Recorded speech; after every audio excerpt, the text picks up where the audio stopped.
कोई भी सब्सटेंस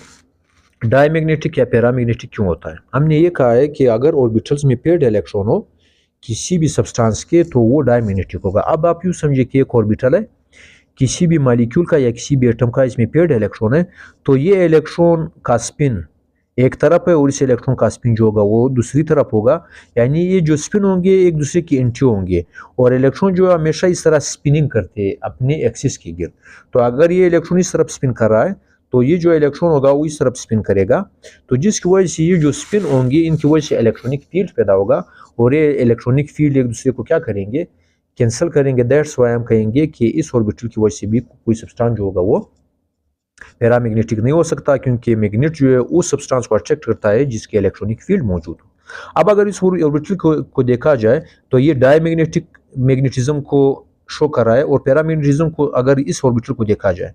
तो इसमें एक इलेक्ट्रॉन है और ये आप यूँ समझिए कि ये स्पिन कर रहा है, तो इसका जो स्पिन होगा आप यूँ समझिए कि दिस इज क्लॉकवाइज इस तरफ है, और इसका जो दूसरा साथी इलेक्ट्रॉन नहीं है,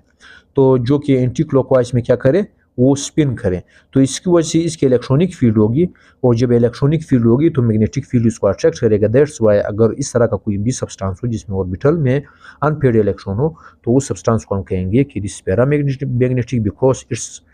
इलेक्ट्रॉनिक फील्ड, इसकी वजह से जो इलेक्ट्रॉनिक फील्ड होगा इसके इलेक्ट्रॉन की वजह से वो उसको मैग्नेट अट्रैक्ट करेगा, तो ये पैरामैग्नेटिज्म का